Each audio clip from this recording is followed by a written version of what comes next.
सभी दोस्तों को नमस्कार। दोस्तों कैसे हैं आप सभी। दोस्तों आयुर्वेद को योग के शिष्य माना जाता है और जब ये दोनों शिष्य साथ मिलकर कार्य करते हैं तो फिर ये किसी भी रोग के उपचार में एकदम चमत्कारी प्रभाव डालते हैं। इस वीडियो में मैं आपको 2 सरल योगाभ्यास बताऊंगा जो कि मधुमेह के उपचार में एकदम रामबाण का कार्य करते हैं। साथ ही साथ मैं बात करूंगा उन आयुर्वेदिक औषधियों की जिनका अगर प्रयोग किया जाए तो फिर वो मधुमेह के उपचार में एकदम अत्यंत प्रभावशाली साबित होती हैं। दोस्तों जो पहला आसन है वो है मंडूक आसन। तो चलिए देखते हैं इसे कैसे करते हैं। दोस्तों मंडूक आसन के लिए हमें वज्रासन की स्थिति में आना होता है। तो वज्रासन के लिए हमें क्या करना है, हमें अपने घुटने को इस तरह से मिला देना है और जो आपके पैर के तल में हैं उनके अंगूठे हैं वो आपस में मिले रहेंगे और तब आपके नितंब जो हैं वो आपकी हील्स आपकी एड़ी के ऊपर रहेंगे। इसके बाद में दोस्तों आपको अपनी जो है मुट्ठियों को इस तरह से बनाना है, यानी कि अंगूठा अंदर की तरफ और फिर आपकी उंगलियां इस तरह से रहेंगी और इन दोनों मुट्ठियों को आपको अपनी नाभि के बगल में रखना है।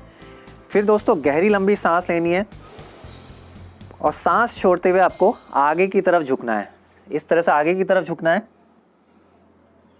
और अंतिम स्थिति में आप अपनी सांस को थोड़ी देर बाहर रोक सकते हैं। अगर संभव नहीं है तो बाहर मत रोकिए, यहीं पे सामान्य श्वास प्रश्वास करते रहिए कुछ सेकंड्स तक, यानी कि 5 से 10 सेकंड आप होल्ड करेंगे और फिर धीरे से सांस लेते हुए आप वापस आ जाएंगे। तो दोस्तों इस अभ्यास को आपको कम से कम 5 बार दोहराना है। दोस्तों दूसरा जो अभ्यास है वो है अर्ध मत्स्येंद्र आसना। ये भी रामबाण का कार्य करता है। तो चलिए देखते हैं अर्ध मत्स्येंद्र आसना कैसे करते हैं। इसके लिए आप अपने पैरों को सीधा कर लीजिए। पैर को सीधा करने के बाद आपको दोनों तरफ से ये करना होता है। तो जैसे मैं पहले दाएं घुटने को मोड़ रहा हूँ, दाएं घुटने को मोड़ के आपके बाएं जो आपकी थाई है उसके नीचे आपको उसको ले जा लेना है और फिर आपको अपने बाएं घुटने को मोड़ के अपने बाएं पैर को दाएं घुटने के बगल में रखना है। आपकी जो उंगलियां हैं वो नितंबों के बगल में रहेंगी। सांस लेते हुए आपको दाएं हाथ को ऊपर ले जाना है, सांस छोड़ते हुए अपनी स्पाइन अपने मेरुदंड को ट्विस्ट करना है और फिर दोस्तों इस तरह से आपको अपने बाएं पैर को पकड़ना है और फिर ट्विस्ट करना है अपनी स्पाइन को। सांस छोड़ते हुए बाएं हथेली पीछे की तरफ रहेगी और फिर आपको अपने बाएं कंधे की तरफ देखना है। अंतिम स्थिति में आप लगभग 5 से 10 सेकंड बने रहेंगे।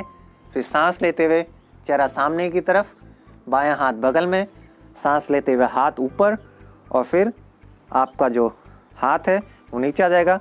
दोनों पैरों को आप सीधा कर लीजिए। इसी अभ्यास को दोस्तों आपको दूसरी तरफ से भी दोहराना है, यानी कि बाएं पैर से। मैंने एक तरफ से करके दिखा दिया। दोस्तों अब बात करते हैं आयुर्वेदिक औषधियों की जो कि मधुमेह में लाभदायक है, यानी कि नियंत्रित करने में एकदम चमत्कारी प्रभाव डालती हैं। तो दोस्तों आपको क्या करना है, आपको 0 साइज का कैप्सूल लेके जो कि किसी भी मेडिकल स्टोर में उपलब्ध है वो आपको ले लेना है और उसमें आपको हल्दी पाउडर जो है डाल लेना है। फिर दोस्तों आपको 2-2 कैप्सूल रोज दिन में 3 बार खाली पेट लेना है, यानी कि सुबह दोपहर और शाम को 2-2 कैप्सूल हल्दी पाउडर उसमें डला हुआ रहेगा। साथ के साथ कुछ घरेलू उपचार भी हैं जो आप कर सकते हैं जो कि आपको मधुमेह को नियंत्रित करने में एकदम बहुत ही ज़्यादा लाभदायक साबित होंगे। नीम के पत्ते होते हैं, 7 पत्ते आपको लेने हैं और उसको कूट कर पीस कर आपको या चबा कर आप खा सकते हैं और ये भी आपको खाली पेट ही करना है। दिन में आप इसको 2 बार लग सकते हैं, यानी कि सुबह और शाम के समय। दोस्तों इसके अलावा जो जामुन होता है, जामुन की जो गुठनी होती है उसको आप कूट कर उसका पाउडर बना लीजिए और इस पाउडर को भी आपको यानी कि दिन में 2 बार लेना है। तो दोस्तों आप देखेंगे कि काफ़ी अच्छा इसका प्रभाव आपके शरीर पे पड़ेगा। लेकिन दोस्तों इससे भी ज़्यादा इम्पॉर्टेंट है, यानी कि महत्वपूर्ण है, वो है आपके भोजन का नियंत्रित होना। यानी कि आप अगर ये प्रयोग कर रहे हैं लेकिन आपका भोजन जो है वो अनियंत्रित है तो फिर आपको शायद मधुमेह में उतना लाभ नहीं होगा। तो आपको भोजन कौन सा करना है दोस्तों, मधुमेह जो है एक कफ जनित रोग है, यानी कि जब आपके शरीर में कफ की अधिकता हो जाती है तो आप में मधुमेह की समस्या उत्पन्न होती है। तो वो सारे भोजन जिसमें कफ की अधिकता रहती है वो आपको नहीं करना है, यानी कि डेयरी प्रोडक्ट्स आपको नहीं खाने हैं, मिठाइयाँ यानी कि शुगर आपको नहीं लेना है, कार्बोहाइड्रेट्स का प्रयोग आपको नहीं करना है। खाने में क्या लेना है, पत्तेदार सब्जियां होती हैं दोस्तों, उन्हीं का ही आप इस्तेमाल कीजिए।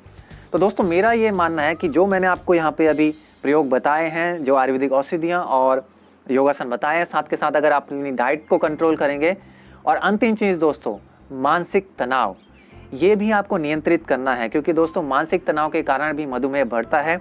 तो फिर उसके लिए आप मेडिटेशन, योग निद्रा का अभ्यास कर सकते हैं। और दोस्तों ये सारी चीज़ें जब आप कॉम्बिनेशन में करेंगे तो मेरा ये पूर्ण विश्वास है कि आपका जो मधुमेह है वो एकदम समाप्त हो जाएगा। आप इस प्रयोग को लगभग 15-20 दिन या 1 महीना करके देखिए।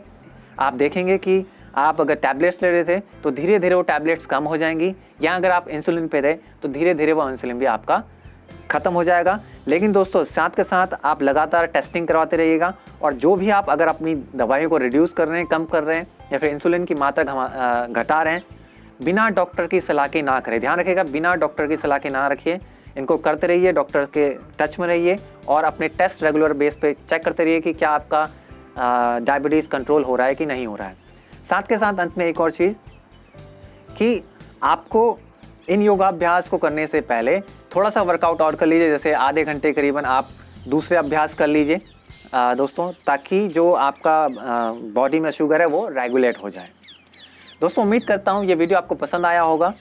अगर ये वीडियो पसंद आया हो तो कृपया से लाइक कीजिए, और दोस्तों आपसे मेरा एकदम आग्रह है कि इस वीडियो को ज़्यादा से ज़्यादा शेयर कीजिए अपने फेसबुक और व्हाट्सएप ग्रुप पे, ताकि सभी लोगों को जो मैंने यहाँ पे विधियाँ बताई हैं उसका लाभ हो सके और उनका जो मधुमेह है वो कंट्रोल हो जाए। मेरे साथ बने रहना चाहते हैं तो कीजिए चैनल को सब्सक्राइब। मिलते हैं अगले वीडियो पर, तब तक के लिए गुड बाय।